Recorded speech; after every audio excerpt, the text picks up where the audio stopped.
Yes, that's very important. Yes, yes. You can ask. You can. This is usually because of upper GI bleeding.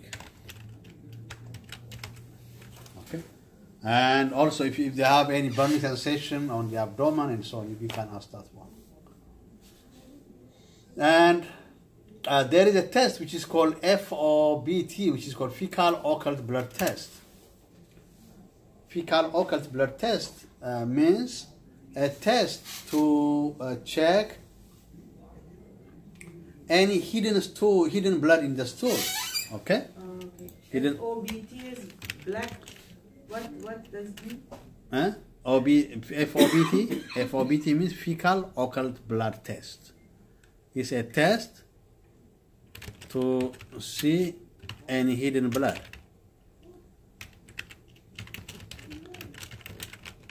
Any hidden blood in the stool. Okay?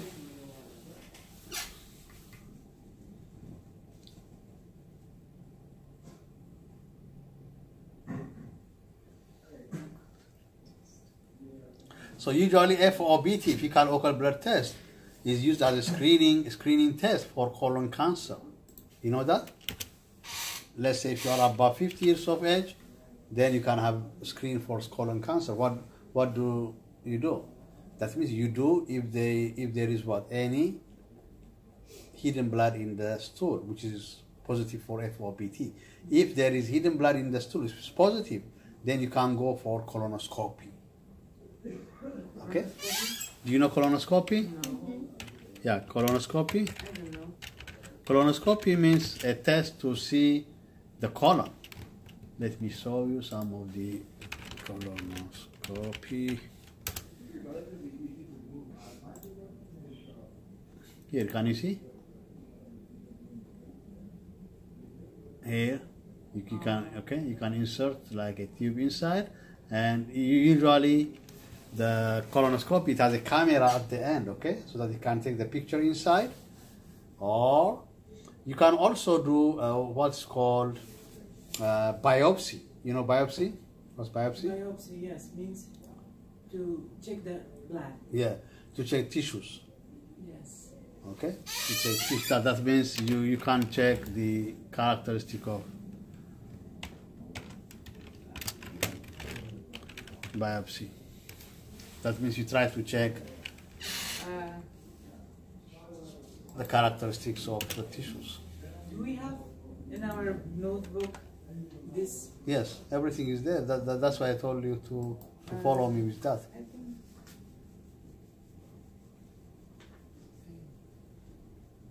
this is, I think, with details. Yeah, No, yeah. no, He has sometimes details. adds things. Yes. yeah, yeah. If I add that one, just you write it. Otherwise, the basic is there.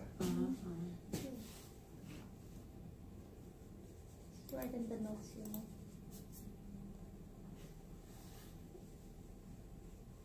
And I uploaded this one on YouTube, okay? And you can go and watch it, okay? And you can subscribe it Okay. The YouTube name is for on YouTube. Just the one that we discussed. the name of the YouTube, the website is Yeah. your name. My or name. Metropolitan? Just my name. Okay. Yeah. Thank you.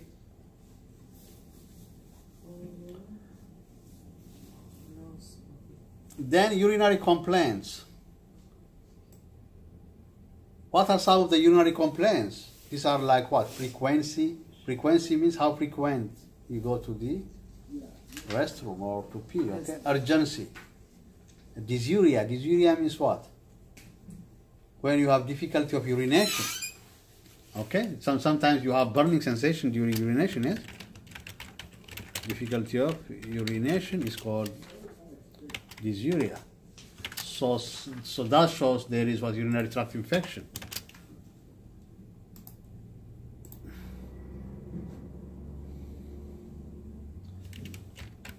You know UTI? UTI means urinary tract infection.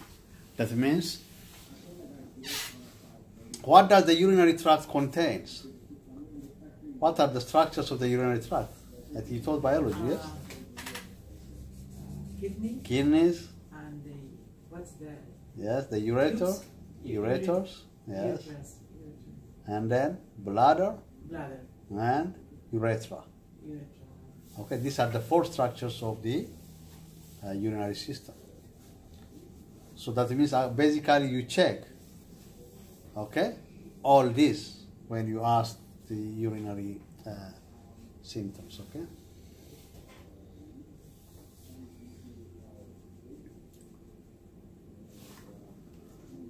Okay, after What, the hematuria, is that for blood? hematuria means blood in the urine. Blood in the urine. Blood in urine is called hematuria.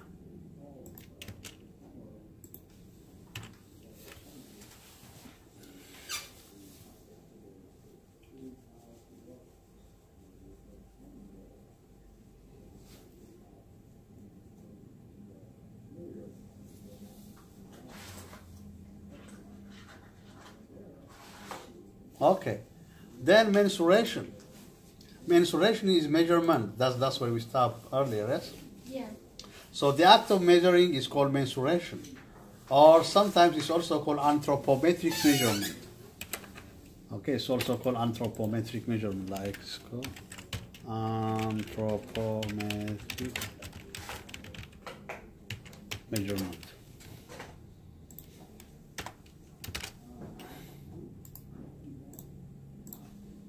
Okay, it's the same name, okay? So what do you check? Usually that we check will be weight. We check weight, height, and we do what? We check also head circumference. Weight and Huh? weight and height. Weight, height, and what we call head circumference. Okay. Don't they usually do that in babies? It's Yes. different, yes. Okay. It's different for Yeah. for adults and babies. Yes. Different. So usually what you do will be you will take here your tape measure, and then you take the highest size of the baby, and then you take round, and then you measure that one. That's called head circumference. Why do they do that? See how Yeah, they- especially you need to see that one. One, that is to check growth. How is the growth of the child? Okay. The second thing, if there is a small size head, especially there is what we call microcephaly. So microcephaly is nowadays is because of what we call Zika virus. Have you heard of that? Zika virus? You heard that? Yes, you know that. Do you know Zika virus? No, no, no. It's a virus. It's tick-borne virus, and that can affect the mom and the baby. Oh, it means it is genetic. No, it's No, the it's mosquitoes. like yes, it's like Mosquitoes. transmitted It's getting to it from the the mosquitoes, I heard of. when the baby is From in the mom to the, to the baby. baby. Yeah. So in those cases, usually the baby is presented with what we call microcephaly. So microcephaly is microcephaly. Can you see here? Small head baby. So- You see that is that is if because of the a mom Zika has, virus here. Zika virus. If the mom has Zika virus, so the baby head Yes, it will be low. Yes, small baby. yes. From a mosquito? Yeah. What's the So mosquito name? that's called Zika. Maybe Zika is mosquito name. I don't know. It's just A name. the mosquito that has that virus. Oh, Okay, Yeah, let's have a short. Different mosquitoes have different types of viruses. They carry different stuff. I Oh, see. yeah. Look at this. Zika virus is a flavivirus. It's an infection that's carried by mosquitoes, and it causes an illness that's usually very mild. It can even be asymptomatic. One of the reasons that the Zika virus is of so much concern lately